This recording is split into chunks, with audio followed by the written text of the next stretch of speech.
My boyfriend cheated on his ex with me and I just found out. My boyfriend and I met on Omegle. There was an instant connection between us and we talked for hours. Our common neurodivergence allowed us to understand each other in a way that we've never experienced with other people. One of the topics we talked about was relationships/love, where he mentioned that he was currently seeing someone, but made it sound casual and non-exclusive. He expressed attraction towards me, and because I felt it was safe to assume he was single, I engaged in the flirtation. At the end of the night, we agreed to stay in contact via social media. We started messaging every day and then talking on the phone every night. During that time, he ended things with the other girl because he said he wanted to focus on me. I had a pre-planned trip to a city near him that was scheduled for the following month, and he wanted to meet me there. We had an amazing time together, and got along even better in person. He asked me to be his girlfriend and we started doing long distance. During his most recent visit to me, I looked through his phone and saw old text messages between him and a girl, let's call her D. Based on the timeline, I presumed her to be the girl he was seeing when we first met. He does not like to dwell on the past, so he's never told me her name or anything about her. Therefore, I still had no confirmation of whether D was who I thought she was. My curiosity drove me to ask him for the name of the girl he was talking to before me, and what he told me was not the name D, so I left the conversation at that. A few days later, I was curious who D was, so I flat out asked who is D. He asked me how I got that name and I told him I saw it on his phone. He was upset about me snooping through his phone without his knowledge, but confessed that D was the girl he was seeing before me. He had lied to me the other day by telling me a fake name. He said he did that because he didn't want me going to social media to try and find D. I was upset that he had lied to me.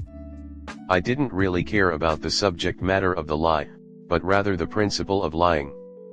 I've been cheated on and lied to in previous relationships, and it is extremely hard for me to regain trust with someone once it is broken. Prior to this incident, I trusted my boyfriend wholeheartedly and he insisted that he would never lie to me. Now I was spiraling and wondering what else he has lied to me about. Seeing how upset I was, he told me that he had one final thing to confess. He told me that he had actually dated D, meaning that they were in a relationship when he and I met, and he basically cheated on her with me.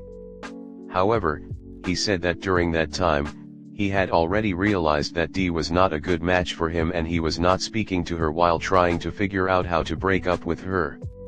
After learning this, I was absolutely devastated. I felt disgusted by his actions and deeply saddened. I even had to talk about it with my therapist. I felt that my boyfriend could have gone about the whole situation better, i.e. establish a friendship with me, end things with D, then pursue his romantic interest in me. I do believe my boyfriend is a good person. I've dealt with manipulators before, and I can tell that is not his nature. He truly loves me, and is adamant that he would never be disloyal towards me. He wants a future with me, and he values me and our relationship. Because of these factors, I decided to accept and try to move forward with our relationship, but I want to know if I should have done anything differently. How can we move past this? Do you think his actions can be justified? He also says it was wrong for me to go through his phone, which under different circumstances I would agree, but I'm so grateful that I learned the truth. Hard truths will always be better than pretty lies. It's been a month since those things came to light and my trust towards him is still not fully restored. Some days I think it would be easier if I had left him, but I know relationships involve lots of forgiveness and grace, which is hard work. Comment. I wonder if Dee would have said the same thing before she found out she was the last person to know he'd moved on. And being with you clearly hasn't done anything to change the fact that his first instinct when confronted with something he doesn't want to deal with is to avoid the problem, or he'd have been honest who she was the first time you asked, so I don't know why you're so prepared to take his word for it that he really has learned his lesson this time and won't do it again. You should have dumped him for being a liar and a cheater. You been the D in other relationships?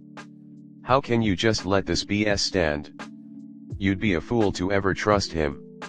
You've been with cheaters before, so you should have learned this. How you get them is how you lose them.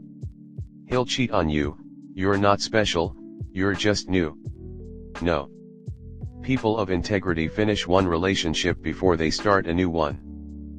They put off their lust and rose-colored glasses for long enough to do the right thing. What your dick/pussy can't wait a few days while you break up with your current BF/GF? How little self-control must someone have to do this? Next story 2. I feel ambivalent towards my 4-year relationship. Have you ever felt ambivalent about a relationship? My boyfriend and I have been together almost 4 years. Last year we almost broke up after a period of intense arguments, sex drive differences and general contempt. While we reconciled at the time and made some improvements, it's now been a year and we've fallen back into bad habits, and I honestly feel ambivalent about the relationship. I of him and the life we have built together, and I think we are better than where we were a year ago. But my trust has eroded over time as he has fallen into old habits. He's neglected his health, weight gain, and he can sometimes be a very negative person to be around.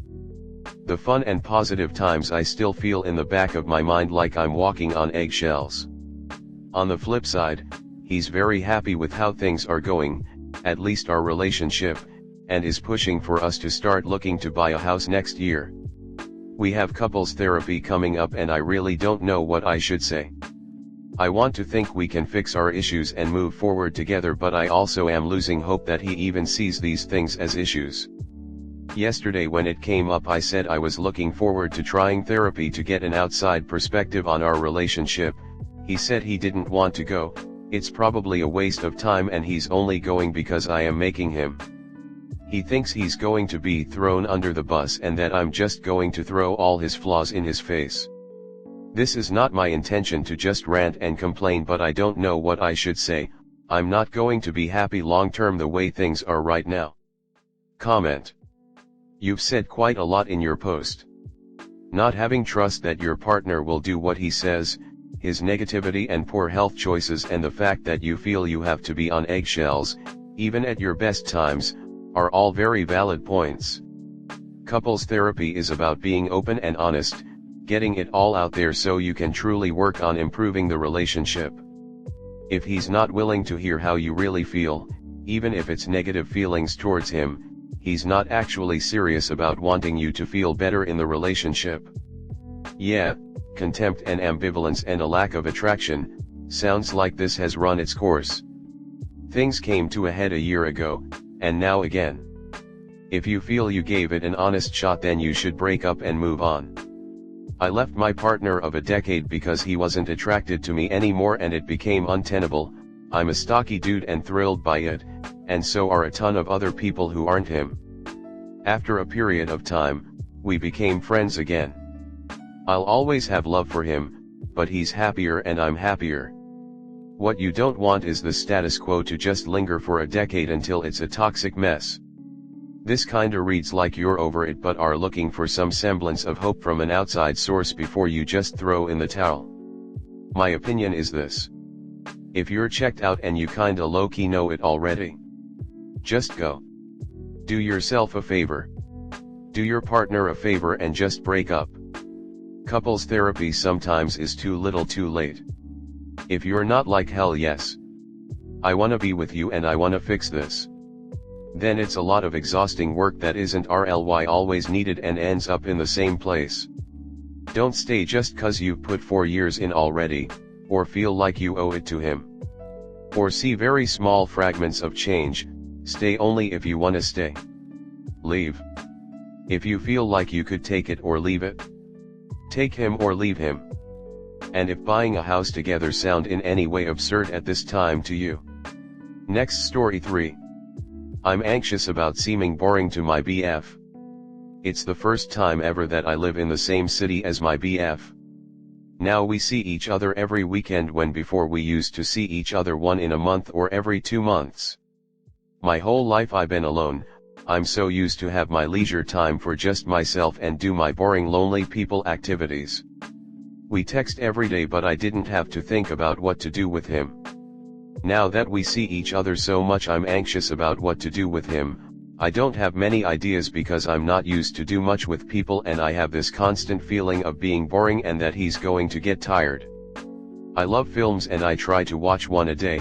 When we see each other, this is one of the things we do, or go for dinner, but I don't have much more ideas, and this is going to start to get repetitive. There's not much to do in the town I live, and this doesn't help neither. It makes me sad that I might be irreversibly a person that's only fit to be alone. On top of this, he makes more money than me and makes such nice plans with his friends. Feels like he's not going to be impressed about anything I could possibly do. How can I overcome this situation? What activities can help me get out of my boring couple routine? Comment. If he thinks you can only have fun by spending money, then he's not worth your time. One should count the time they spend with their loved ones as precious, even if it's a totally cost-free activity, like sitting together and listening to music. You aren't alone in this relationship. You don't have to be the only one to be coming up with plans and activities. Talk to him and ask him what he'd like to do with you. He should be able to provide ideas and solutions as much as you would. You aren't destined to be alone just because you prefer more introverted activities.